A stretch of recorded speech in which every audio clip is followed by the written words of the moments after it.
All right, y'all, here we are. We're back at it. This is my second day. Now it's March 8th. Seemed early on now. I mean, we're into our second day of actually getting out here and doing something. And what we're learning right away is we're 1 day on and 2 days off. And so now we're the second day back on. It's just my back, folks. It's just my back. It's been 10 months, right? I'm going to put you up here. It's been 10 months. And that's a lot of time, inactive time.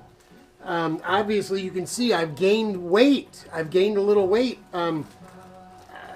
since getting out of the hospital. And I was on the heavy side going in, heavier than I want to be anyway. But that's not what we want to talk about today. Working on these brakes now. Got both the fronts done. Done for the day. We found. As we started working on these rears, we've got a little different, threw a little different curveball at us, but it's not a big deal. We're going to be able to work it out, and I'm going to show you what the deal is with this here. First thing we did was took the fitting out and took the that little brake bolt bleeder, whatever it is, out, and we noticed that the fittings are way bigger.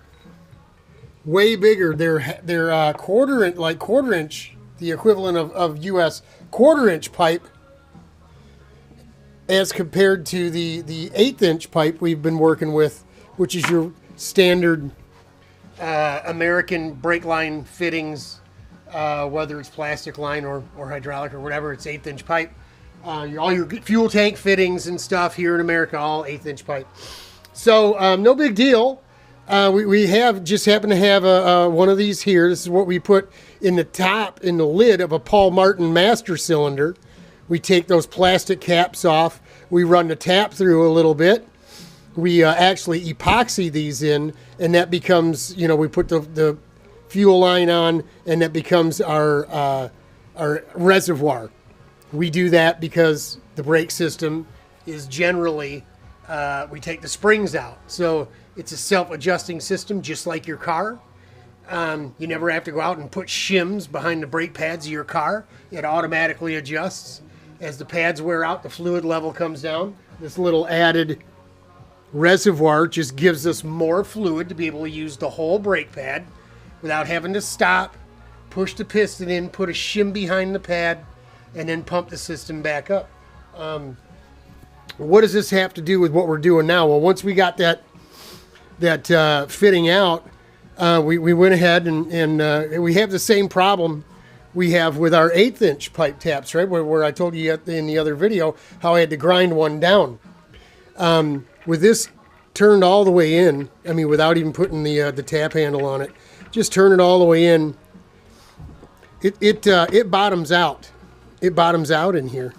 If you look at those little bleed holes there, you can see the tap there. It's bottomed right out. So that's what we call a blind hole, right? It doesn't go, it's not a through hole. It doesn't go straight through.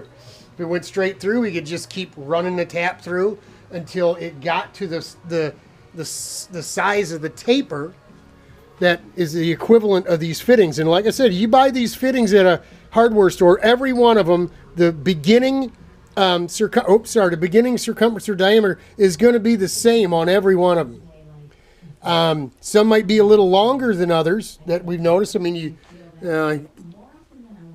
these are all the same. But these here, we took those bleeder bolts out and decided to put 1/8-inch pipe plugs in the fronts. And I think this is the way to go. I mean, it was silly just hanging on to one piece of the metric system. But these two plugs are actually a little longer than this one. They have a little more thread. So that's why we use those there. But we're having the same issue. You see the magic marker line on here? That's about the depth of this thing being bottomed out in this metric equivalent of our 1/4 inch NPT, right? But it still doesn't do us any good. What we did find out is I took this fitting and with this crank down in the vise and put it in, and it almost right away starts to get tight just with your fingers, right? There's a lot of thread left. It's actually a bit more than it was. Actually, when I first put this in, before running it down in there with a wrench, it just barely started. About like that, and then it got tight. So we get a little bit more. We get a couple turns to it there, turn and a half, 2 turns.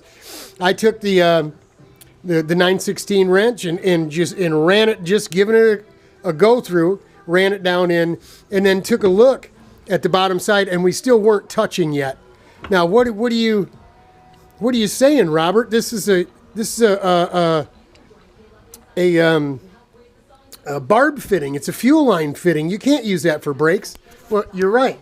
But what I'm going to do, I probably have them in the trailer, in my brass container, is we have pipe plugs, kind of like this, in this size that have the 9/16 hex on it. So it'd be solid here. Well, guess what size the inside hole is here? Let me set you down and show you this. The inside of this here, the tap drill for 1/8" pipe, NPT, look it up if you don't believe me, is 2164. This is a 2164 drill, and I'll be darned if it isn't this. That's right. So you're a genius like me. You're figuring it out. What are we going to do? We're going to take that pipe plug, and we'll drill through 2164 all the way through, and then we'll start tapping from the other side.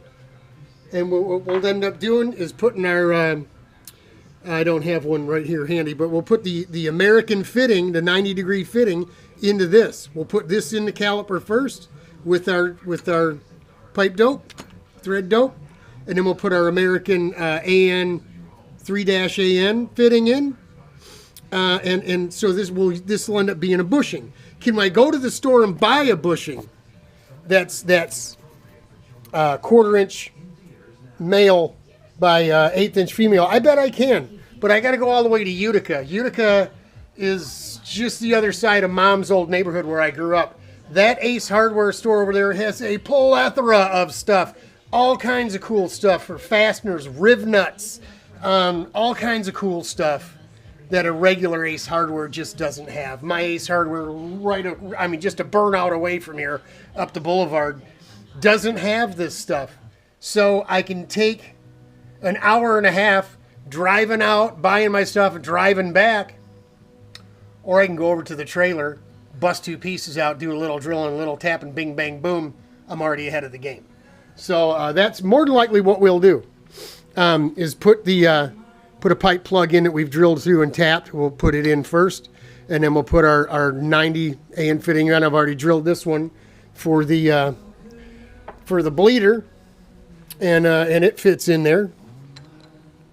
So we can go ahead and dope that thing up. Maybe I'll probably be better off putting that big fitting in and the elbow in first. But we'll probably do this to both the rear halves before we call it a day. It's Wednesday, 8. We have church at 7. Sherry comes home about 6.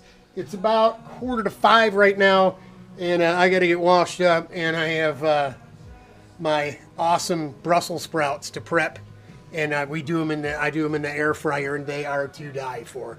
For $1 million, I never believed I would have been a Brussels sprout eater, but you quarter them, throw them in a big gallon Ziploc bag with some EVOO and whatever kind of seasoning you like. I use a little pink sea salt, some cracked pepper, a little of what I think is McCormick is called salad supreme, right? And a little onion powder, and it's like shake and bake. You shake it all up, let it get all coated and stuff.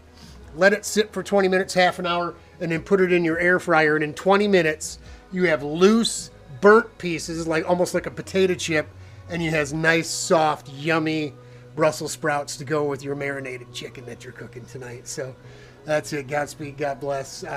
Praying for David Lee. If you don't know about Dave had a bad accident at Roebling Road last weekend and got burnt really bad. So he had a fire. He got up in the air, got wrecked, and the car caught fire. So going through surgeries, staying involved with the posts on the internet. There's a hospital care site or something that Dave's wife, and I don't even know Dave personally, but his wife and his daughter pray, and they're asking for prayer. So that means they're brothers and sisters of mine.